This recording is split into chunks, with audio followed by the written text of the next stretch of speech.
everybody, welcome back to the channel. Alright guys, this is another redo video of a video that I made when I first started making videos, so hopefully this will be a little bit better this time. We're going to take this ratchet apart. We're going to do a complete teardown of it. It is a Jobsmart ratchet that I picked up from Tractor Supply.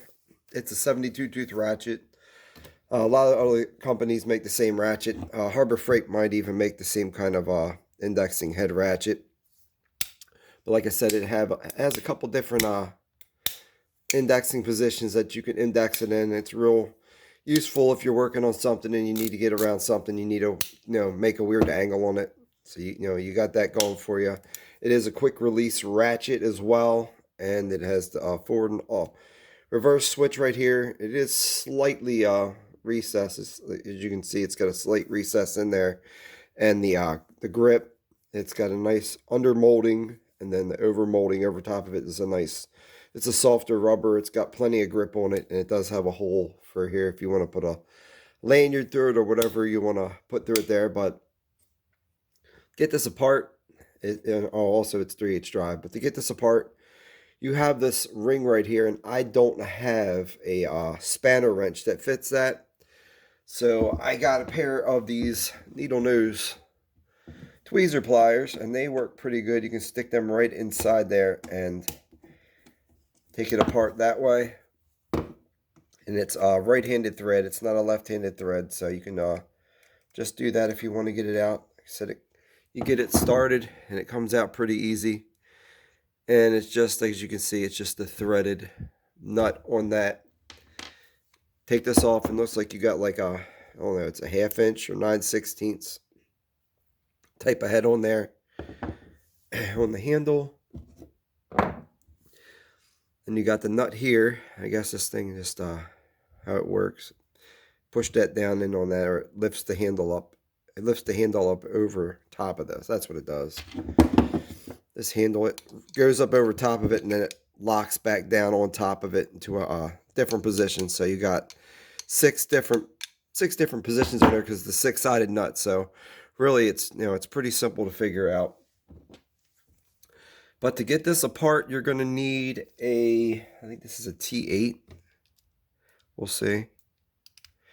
Okay, these are T8s on the front, and we're going to take this bottom part first. So there's the first bolt that goes all the way through, and as you can see, it does carry some kind of Loctite on there. And I think this ratchet was right under around $10, $10, $12, $13. It wasn't super expensive. Even the ones at Harbor Freight, 3/8 drive, they're not super expensive. And there's the other bolt for that. And then you just, it's the same thing for the cover plate. We're going to pop this out as well. Now, I haven't had this apart, so I'm not sure what we're going to find on the inside here. And here is the plate. It holds the cover plate on as well. This also holds that nut that goes all the way through. Here it is. So here you go. So there's your nut that goes all the way through, and that holds the nut to that cover plate. And as you can see, there are some pawls inside there. It says 72 tooth on them, and they all have the little springs on them.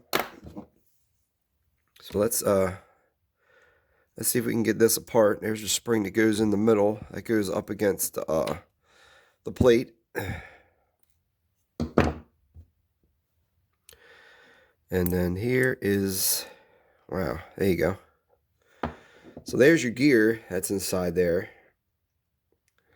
And then here's the piece that goes all the way through that holds to the gear. And we're just going to go ahead, we're going to lube all this up before we put it all back together. I'm just going to show you guys these parts real quick. They do have the springs in there with the cone springs, as they you see the little cone on them. These are really, really tiny pawls here. So here's your first pawl, and it's got 4 teeth of engagement per side. It's kind of hard to see here. If we can get it to focus in for you right here. So there's your pawl. There's your 72 on there, and it does have this little ear on it here, and the ear has to sit in the bottom of this, stick through the bottom of that hole down there. So we can leave that pawl in there because I don't need to take it all the way out. But as you can see, these walls are super, super thin. So there's not a whole lot of room inside this thing once you start pulling things apart. It's all pretty much compacted in there, nice and tight. But we're going to go ahead and we're going to we'll put the bottom half back together, and then we'll start going into the top part of this. So when you put this back together, you got to make sure you have everything going the right way. And you got to make sure that this piece is sticking out the back, because that's how it came apart. So you want to put that back in out there like that. And then this piece here, this spring here, that was in the middle. And then these pawls here, these little springs were on either side of this. And I might put this we'll see how tight these are to get behind here. There's one. See if I got it in there or not. Okay, it looks like I got it in there. Let me get a small screwdriver and see if we can push it down in there. I don't know if you guys can see that, but it's extremely tight inside there. And it looks like both of these pawls are engaged like that. Both of these pawls are engaged at the same time. So I'm going to go ahead and see if we can drop this other spring on the other side here. So we can lay it on its side here, and we'll go ahead and we're going to compress the spring here and see if we can slide it down inside of this. It looks like we got, oh, I had it. We had it. It was in there for a second. Let's give it one more try. There we go. So we got both springs back inside of it. And we just want to push them. You want to slide them down. You don't want to have these springs up because the bolts that go through, they go through there, and you don't want to have them in the way. So we'll slide that back in there. I'm just going to do a couple of drops of oil in here. It's interesting. I didn't think I was going to find a gear in there like this. Thought that was pretty interesting. Yeah, I didn't really notice the ratcheting part in that, but I guess that depending on what position you put it in, it's going to help lock it in. And here's your faceplate for this. I thought that was kind of interesting. That's got a nice thick wall up here at the top where the bolts go through, and then it gets really, really thin down here. So the plate itself, it's actually got a little bit of beef to it. So yeah, that's pretty neat. That's interesting. Let's go ahead and we'll drop that back in. And then we'll see if we can get this first bolt that holds to the to this nut on the outside here. See if we can get this one to grab first. Like I said, these already have a little bit of Loctite on them as well, so that kind of helps hold it together. Then we'll lock that back in. Excuse me, I'm a little congested. Okay, we'll see if we can get this other bolt started. I thought that was interesting because I've never had that piece off before, so I wouldn't. I've never taken that apart before, so I was pretty curious about what was inside there. There's miniature pawls and miniature springs and stuff that are inside there. Couple more turns, and we'll just snug these up. You can just slide this back over it. Like that. Now you can just start this with your fingers. Like I said, it's a right hand thread, so it doesn't have any kind of special threading on this. Once you get it as far as you can with your fingers, you can just use your, since I don't have the spanner wrench, they probably have a special tool spanner wrench for this, so I just use my needle nose and just snug it up. Then we can just pop it out and move it to whatever position it needs to go. Like I said, and it just locks it back in. So I thought that was interesting. There's gears in there, but I don't really see what the gears actually do. But all right, well, let's go in here. Let's open this up now. Again, this is also a T8 for the top part up here. Same T8 as the bottom. And I'm betting these screws are the same length as the screws that were on the bottom. And this one here has the bolt for the selector switch going through the plate. That's also integrated to help hold it into place. So we'll pull that off. Take this out. There's your plate. That's pretty it's pretty thick plate, sorry. It's about 1/8 of an inch thick. It's not paper thin like some of those other plates, so that's not too bad of a plate. Sorry. That's got nice thickness to it. Take this out. You're just going to want to hold the pawls in there, and you can pop out your anvil. Now, as you do see, there is a shim washer that is attached to the top of the anvil, and we're just, like I said, we're just gonna go ahead and re-lube all this. But it is 72 tooth, so it is a fine tooth ratchet. And then the same thing here with these. You can just pop these little cone springs out, and they are pretty thin, so be real careful. You don't want one of these to go flying because they're pretty small, and you may have a hard time finding where they land.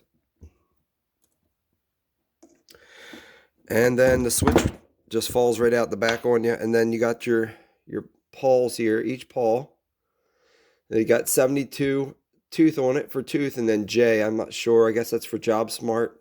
And again, these have the little nipples on the back, or the raised pieces on the back, and that's what you would use when you go to put it back together, because this one here has grooves that they got to sit in. Let me take a quick look inside the head now of this. And these are some of the proto ratchets. Those little grooves that they sit in, they actually go through, and you can actually see them from the outside part of the ratchet right here. As you can see these are right here. You can actually see them from the outside part of the ratchet. But these do not come all the way through, so they're not shown on the outside of the ratchet. So that's a little bit different. It's the same design, but it's you know, a little bit better about keeping dirt out of it. The more holes you have, the open exposure holes, the more chance you have of getting something inside of there. So that's pretty good. Just something a little different. So I just put the selector switch back in. Then we can go ahead and we can just drop our pawl in. And actually, you could probably just go ahead and put your anvil in first. That'll help hold your head of the hold the head in there while you drop the springs in. Like I said, you want to be careful when putting these springs back in because you don't want them to go flying. So just drop our springs back in. There's one. We can turn this that way. Now if we turn it the other way, trying to figure out which way gives you the most room here, but you got to figure out. There you go. Turn the selector switch all the way that way. It should trying to give you some more room here. Whatever way is going to give you a little bit extra room to get this switch to go behind here. So let's go ahead and see if we can squeeze that behind here. I have this facing up a little bit. Oh, it's still in the jaw. Didn't come out. There we go. That time it stayed in there.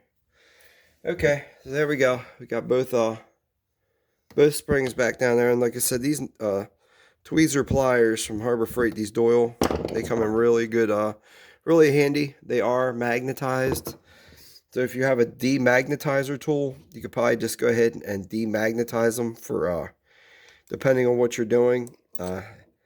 It can be a pain sometimes when you go to trying to grab stuff and the magnetism, it kind of wants to stick to everything. I'm just going to go ahead and add some oil on the outside of that. Like I said, then you can go ahead and just drop your cover plate bag on. And we can drop our Torx bit back in the center. And see if we can get a...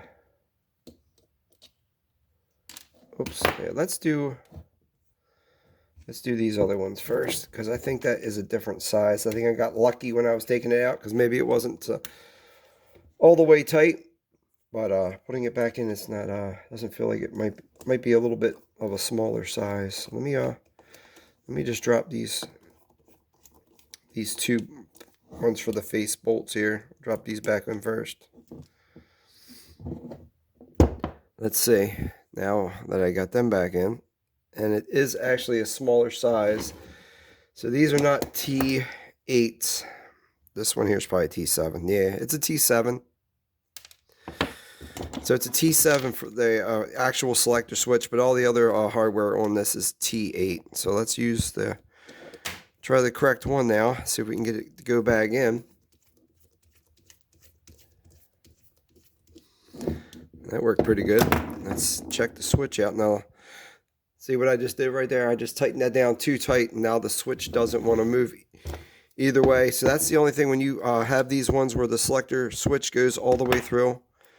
If you push them in too tight, the selector switch don't want to work. So it's imperative that you do put some Loctite on that, because you can't lock it down as tight as you can. The Loctite's going to help hold it. So you want to, like I said, you can just get a little bit of extra, get it to where you feel comfortable, where it needs to be, where it's pretty snug but not too snug to where you can't get it off. So let's go and do that, and let's get like I said, we'll get a socket on here. We'll just check the detent. It is quick release, but let's just make sure it doesn't come off.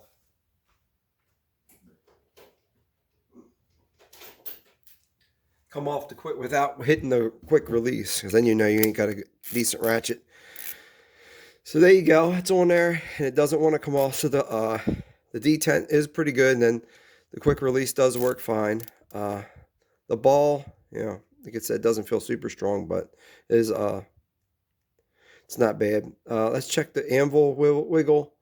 It does have a shim in there, but as you can see, it does have a little bit of play, but for under a $20 ratchet, you really can't complain about it.